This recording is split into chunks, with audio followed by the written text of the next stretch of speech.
All right, so here we've got a painting that was done plein air on site. It was to the stage 1998, and I haven't really touched it. I did many paintings when I was there in France, and it was at Les Petits Andelais. That was the little village. And the structure up here, which are ruins, was at one point a chateau that was built by Richard the Lionhearted. And this is the little town. The Seine River is over here and looking up in the little town. And I'll later show photographs of me at that site, you know, painting and looking up, and then what I was looking at. Now, I put in the colors, and back then I wasn't using glazing. I was doing a lot of mixing, trying to get the values right. And I was just laying in the color, you know, just to mark the color. So we've got kind of a confusing thing for the eyes to figure out so far as distance goes, because we've got the colors down here in the bottom bright, and then way far away, we've got them just as bright, which is not what happens. You have atmospheric behaviors, they call it aerial perspective or atmospheric perspective, where the colors start to change as you move back in space on the ground. All three colors, the yellow, the reds, and the blues, and these are just examples down here, are all able to be seen down here. As you move back in space, the first color to disappear is the yellow. So then you have only the two colors about right in here as you're moving back. And then if you move further back, they start to turn into purple, and then they eventually just go to blue, okay? And that's just on the Earth. They behave very differently up here in the sky. So anyway, we're gonna talk about the glazes.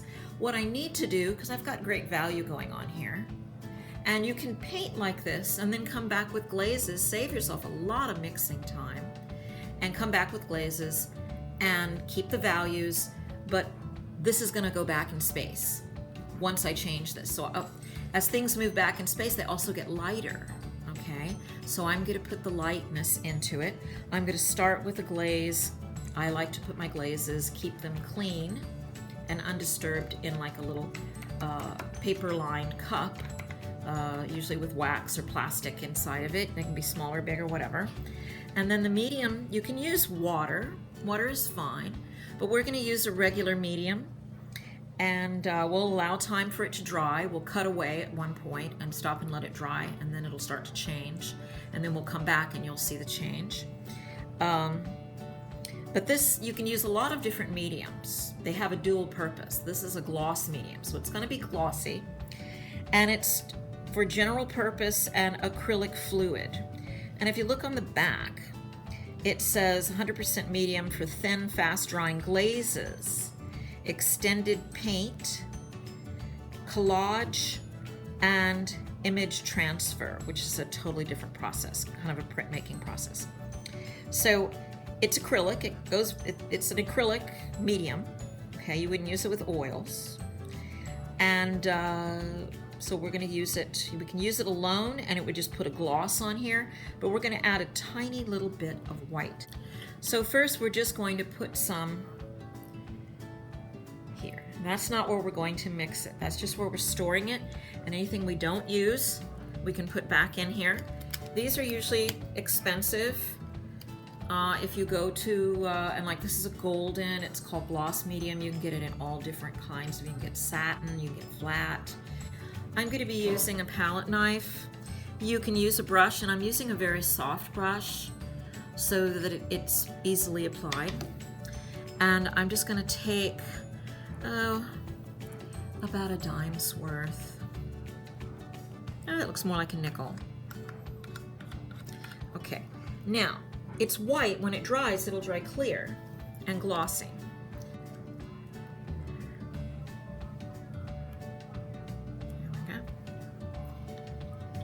And I'm also going to be using some manganese blue. Manganese blue, heavy body, so I don't need to use too much. I'm gonna have to use more of that in this. And so I'm just gonna put a little bit off here.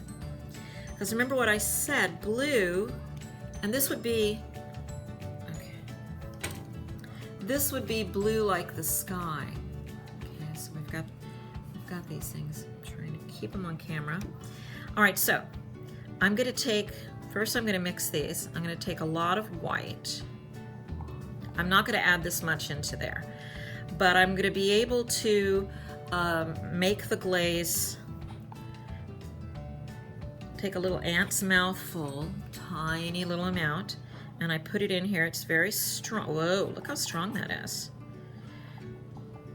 Okay, so I'm going to be adding that into my glaze, but not that much. Okay, so I'm going to take a tiny bit, about that much, you see, and I can always add more. I'm going to take a little off, and I'm going to mix it in there.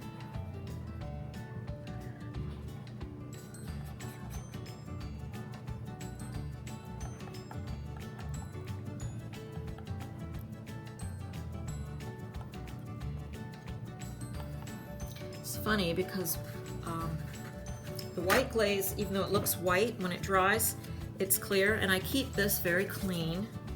All right. Now, I'm going to go ahead and put a little bit more glaze because I think it's going to be a little too dark. And now I'm blending that. And I'm going to test it out. Let me test it out. So all of these back here need to have a blue to them.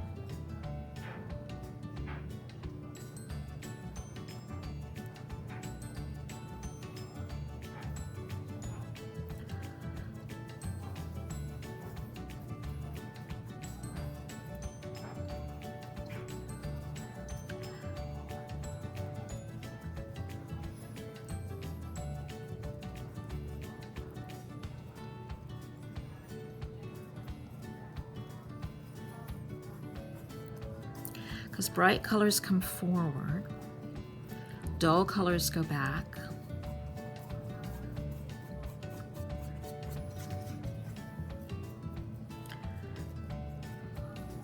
And these darks will be lightened.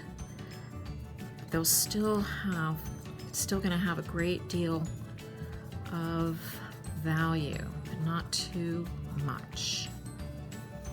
Now when you're using these glazes, you want to be careful that if you're going to put another layer on, you want to let this one dry. I got to get rid of all that green back here. Okay. Now it's already starting to look going back in space now.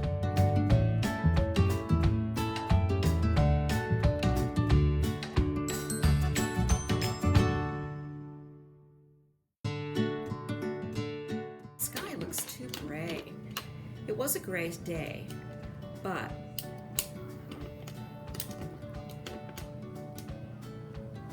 I want to add more blue back there.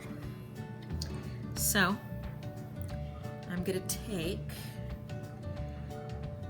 more glaze.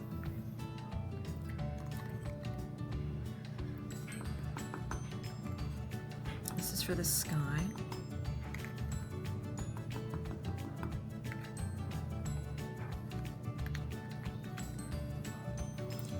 And I'm going to add a little tiny bit of blue to it. No white, just blue. Tiny amount of blue. Look how much that is into this big blob. Wow. That was a little tiny bit of blue. Look at that.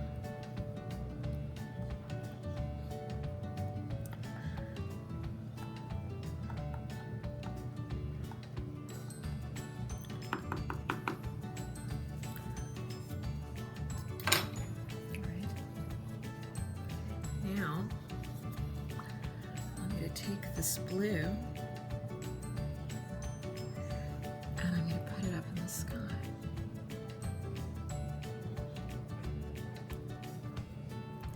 And I don't have to do all of it. I can just do part of the sky.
Now, do we see now how this is coming forward and this is going back in space, just as we would like.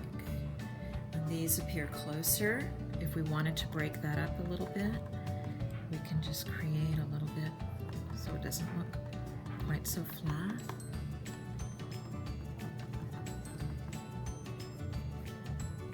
So you can glaze a whole area, or you can glaze just some